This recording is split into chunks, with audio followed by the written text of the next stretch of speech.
ဘန်နဲ့တခြားကားပေါ်ကောင်လေးတစ်ကောင်ဆိုရင်အပြန်အလှန်ချင်းချင်းစနေကြပြီဘန်နေပြီးတင်ဖလိုင်းပုံစံပြောင်းလိုက်တဲ့အတွက်ကားပေါင်းနေတဲ့ဖေးပါမြင်သွားပြီးတားဖတ်နေအောင်လို့ကြွပြီးမောင်းပြေးသွားကြပါတယ်လူနဲ့ဖိုးမတ်ဆာဆိုရင်လမ်းပေါ်မှာရင်တိုက်မှုဖြစ်နေပြီးစီကားမောင်းတဲ့ကားသမားမိချိုင်းမှာတကားညက်နေတဲ့အတွက်အချိန်မီသွားခဲ့ဖို့အတွက်ဘန်အောင်ပြောပါတယ်ဒါနဲ့ဘန်နဲ့ချွတ်ပြစ်ရေတွေနဲ့ပဲမီးကိုငိမ့်လိုက်ပြီးကားသမားကိုလည်းကယ်ထုတ်လာခဲ့လိုက်ပါတယ်အစဘန်နဲ့စနေကြတဲ့ကလေးရဆိုရင်လည်းဘန်ကိုတင်ဖလိုင်းပြောင်းထားမှမသိပဲတင်ဖလိုင်းကကားပေါ်မှာတော့ဘန်ကိုစားလိုက်တဲ့အထင်နဲ့အော်ပြောနေတာနဲ့ဘန်လည်းအိမ်ရနဲ့အမြန်လစ်လာလိုက်ရပါတယ်နောက်တော့ဖိုးမတ်လည်းဘန်တို့ကိုစပက်ဘယ်ဆိုတဲ့နေရာကိုခေါ်လာပြီးဘန်နဲ့ကွန်ကတော့ဘယ်ကိုရောက်လို့ရောက်နေမှမသိဖြစ်နေကြပါတယ်အဲ့ချိန်မှာပဲမျိုးတော်ဝင်ဆိုတဲ့သူရောက်လာပြီးသူ့ကိုယ်သူမျိုးတော်ဝင်ဖြစ်ကြောင်းမိတ်ဆက်နေခဲ့ပြီးအဖိုးမတ်ကလည်းစီးရင်သွားပေးအောင်မယ်လို့ပြောပြီးဘန်တို့ကိုရှောက်လဲဖို့တော့ဝင်လက်မှတ်တွေပေးသွားခဲ့ပါတယ်လူနဲ့လက်မှတ်စစ်တဲ့သူဆိုတာလဲမျိုးတော်ဝင်ဆိုတဲ့သူပဲဖြစ်နေခဲ့ပြန်ပါတယ်လူနဲ့သူလည်းဝင်လာကြပြီးရှောက်ပတ်ပြီးလဲနေခဲ့ကြပါတယ်အဲ့လိုနဲ့အိမ်တလုံးရှည်ရောက်လာကြပြီးမျိုးတော်ဝင်ရပဲအထဲမှာထူးထူးဆန်းဆန်းရတခုရှိရပြောရတယ်ဘန်တို့လည်းဝင်လာခဲ့ကြပြီးမထီရမကန်ရဓာတ်ပုံမြိုက်ရလက်စစ်ပစ္စည်းများအောင်နီးနားတွေမတုံးရဆိုတဲ့ဆိုင်းဘုတ်တွေအနှံ့တွေ့ရပြီး this is ဆိုတဲ့စကားလုံးနဲ့ဆိုင်းဘုတ်တစ်ခုပါတွေ့လာရပါတယ်ဘန်တို့လည်းအများကြီးမျောလင့်ထားခဲ့ပေမဲ့တေရီကျိုးနဲ့ပတ်ထားတဲ့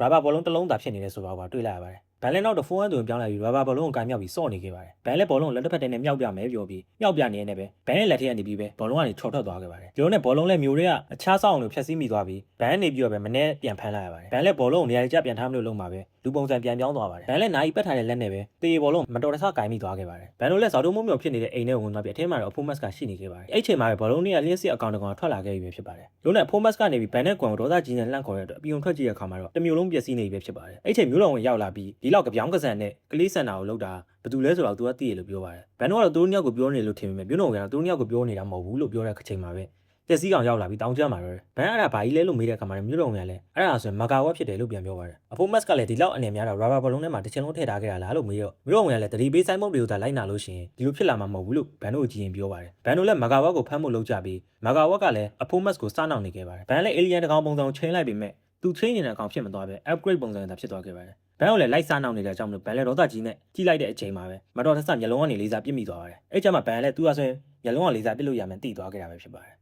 ဘန်လည်းမကာဝက်ကိုလိုက်ဖမ်းပေမဲ့မမိဖြစ်နေပြီးအနာအတန်များယူပြီးပြစ်လိုက်တဲ့အချိန်မှာတော့မကာဝက်ကနှစ်ချမ်းကွဲသွားပြီးအကောင်ဖြစ်သွားခဲ့ပါတယ်အဲ့ချိန်မှာပဲဘန်လည်းလူပုံစံပြန်ပြောင်းသွားတဲ့အဖိုးမတ်တို့ကလည်းကားနဲ့လာကယ်ထုတ်သွားလိုက်ပါတယ်နောက်ကလိုက်လာတဲ့မကာဝက်တွေကိုတာမိုမီတာအကြီးကိုလျှက်ကူးပစ္စည်းဖြစ်သုံးလိုက်ပြီးမကာဝက်တွေကိုမြေကြီးတွေကိုထည့်လိုက်ပါပဲဒါပေမဲ့တယ်လီဖုန်းလိုင်းကနေမကာဝက်အကောင့်တွေအများကြီးပြန်ထွက်လာပြီးခြေနေတွေကအရင်ကထပ်ပိုဆိုးလာခဲ့ပါတယ်နောက်တော့မကာဝက်တွေလည်းစိတ်အုပ်သွင်းတဲ့တစုတစည်းတည်းဖြစ်နေပြီးလစ်စစ်တာအဖြစ်ဖို့ရေကာတာကိုချိုးဖို့အတွက်ထွက်သွားခဲ့ကြပါတယ်ဂွန်နဲ့ဘန်လည်းအနီးရဖန်လုံးညိုတည်ထားမိသွားကြပြီးဘန်လည်း Hiplus အသွင်ပြောင်းပြီးရေကာတာချိုးနေတဲ့မကာဝက်တို့သွားစနေခဲ့ပါတယ်မကာဝက်ဆက်ရုပ်လည်းစိတ်တူသွားပြီးရေကာတာကိုထိုးလိုက်တော့ဘန်လည်းအောက်ရောက်လာခဲ့လိုက်ရပါတယ်ဂွန်ကလည်းရေပိုင်းနဲ့ပတ်နေပြီးဘန်လည်းတစ်ဖက်ကနေမီလုံးကြီးလောက်ပြီးပြစ်လိုက်တာကြောင့်မလို့စိတ်ရုပ်ကြီးလည်းမှောက်သွားခဲ့ရပါတယ်မကာဝက်ကောင်တွေအများကြီးလည်းစိတ်ရုပ်တွေကနေပြန်ထွက်လာကြပြီးဘန်ကိုလိုက်တိုက်ခိုက်ကြပါတယ်ဒီလိုနဲ့ဘန်လည်းဝစ်ဆောက်ထားတဲ့ဇုံတစ်ခုလုံးကိုမြှောက်ခေါ်သွားပြီးမကာဝက်ကောင်တွေဖမ်းလိုက်နိုင်ပြီပဲဖြစ်ပါတယ်ဘန်နေပြီးတော့ပဲမကာဝက်ကောင်တွေအပြင်ပြန်မထွက်နိုင်ခင်မီးနဲ့ဖမ်းလုံးပိတ်ပြီးအမိဖမ်းလိုက်ပါတယ်မြို့ဘက်မှာဆိုရင်တော့ပြင်းစင်ဖြစ်နေပြီဖြစ်ပြီးမြို့တော်ဝင်ကနေပြီးတော့ပဲဧည့်သည်တွေကိုပို့ပြီးဆွဲဆောင်နိုင်မှုအတွက်မီလုံးထဲမှာထည့်ထားတဲ့မကာဝက်ကောင်တွေပြန်ပြောပါတယ်ပြီးတဲ့အခါမှာမှန်မခွဲရဆိုင်းဘုတ်ကိုလည်းရေးထားပြီးဆိုင်းဘုတ်ကိုလိုက်နာကြဘာမှဖြစ်မှာမဟုတ်ဘူးလို့ဘန်ကိုကြည့်ရင်ပြောပါတယ်ဘန်လည်းကားပေါ်ပြန်တက်မလို့လုံးမှာပဲရေပုံးကရေကျလာပြီးဒီတစ်ခါမှာတော